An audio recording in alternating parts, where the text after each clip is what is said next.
Released in late 2023, Armored Core 6 Fires of Rubicon crashed onto the scene as an instant success, owed in no small part to its long-anticipated return, introducing both old and new fans of FromSoftware's to one of its most expansive intellectual properties.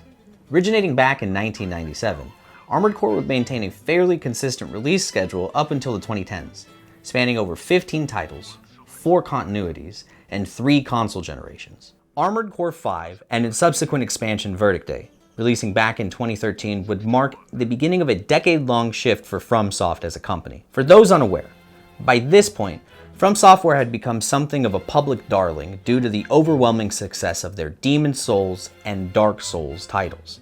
Not 2 years later, FromSoftware would reaffirm their new direction and dominance in the market with the release of Bloodborne. Before long, gaming would see a surge of roguelike copycats, some spiritual successors like Salt and Sanctuary, and other more direct competitors like Neo and The Surge.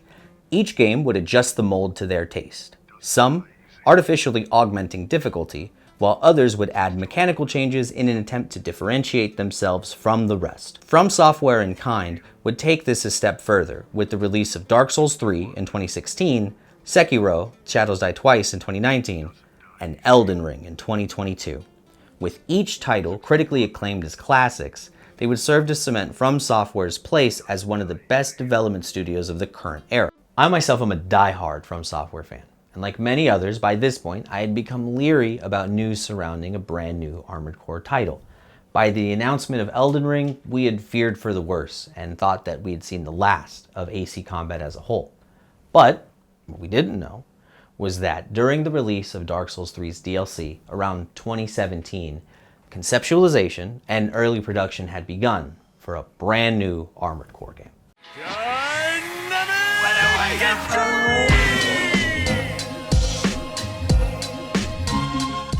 After 5 years of development and 10 years between generations, it was released to the public.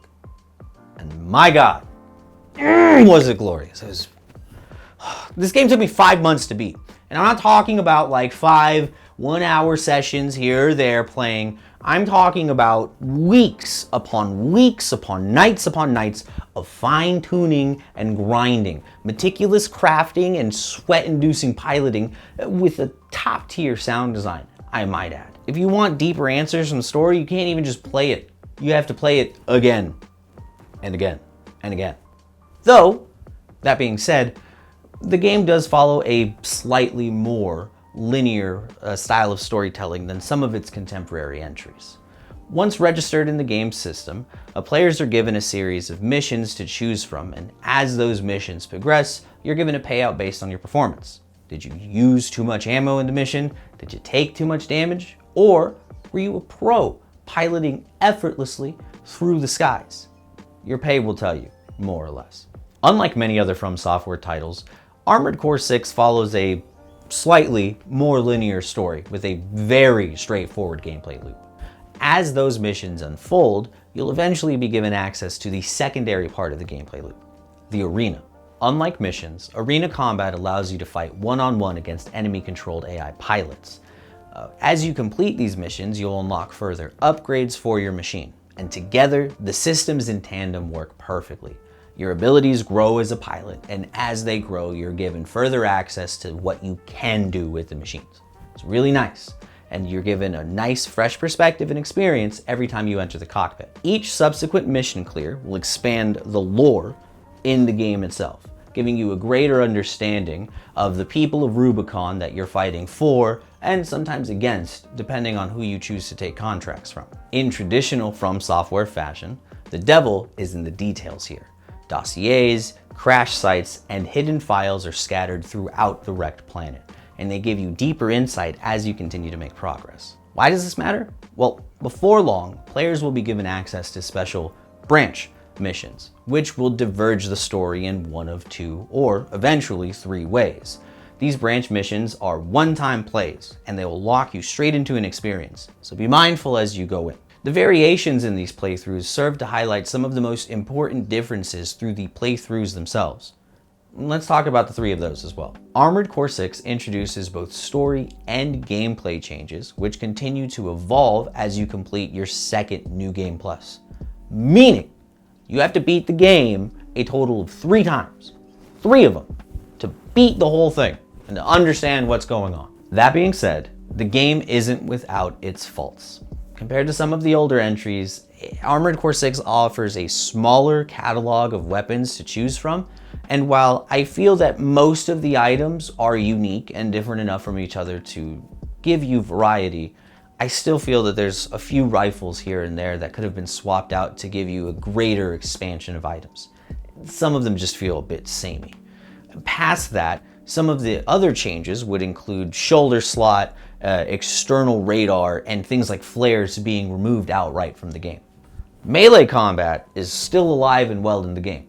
However, it is restricted only to the left side of your body, so you won't be able to launch any sword or punch attacks with the right side, left only.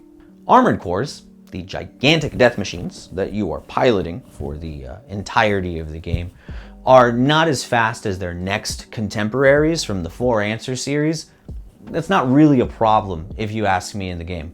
To be honest with you, the machines in this one are about the second fastest in the entire franchise. There's a lot of games to choose from there, and there's still marginal improvements across the board.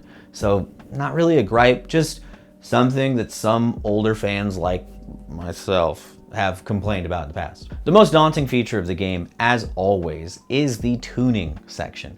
Players are instantly bombarded at the beginning of the game with a series of text walls and stat numbers that they have to go through to understand both the benefits and flaws of anything they choose to place on their machine. Do you have enough power? Are you light enough to move as fast as you want to? Can your arms handle the recoil of the bazooka you have? All of these questions have to be answered in the garage before you take this out into combat. And it means the difference between passing a level or being stuck there for months.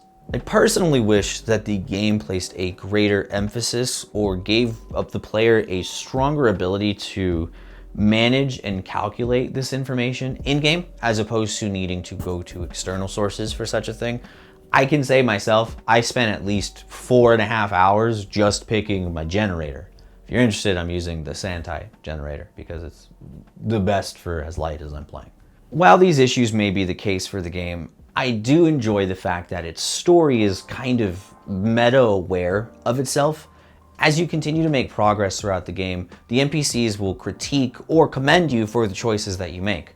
Are you actively choosing to sell your soul for money and be a dog of war? Or are you taking the opportunity out in the field to fight as a rebel against the corporation? It literally is your choice. And the NPCs of the game have no problem letting you know how you feel about it. Some of them outright attacking you for it. Callous, reckless destruction will be met in kind as the game questions your unfeeling loyalty to the mission. But just the same, going out of your way to protect the people of Rubicon 3 will lead to a planet-wide revolution, one that finds its voice behind your search for the truth of coral, which is the titular superpower material mineral of the game. After your first 2 game completions, whether you decided to bring about the fires of Raven or to become the liberator of Rubicon, the 3rd secret story reveals itself from behind the scenes. And while I personally feel that the true boss and boss fight of the game is not as hard as the fires of Raven ending specifically, I think it was satisfying overall. And as I continued to make progress throughout the story, it was always giving me just enough information to keep me interested, but also completely in the dark. Mostly.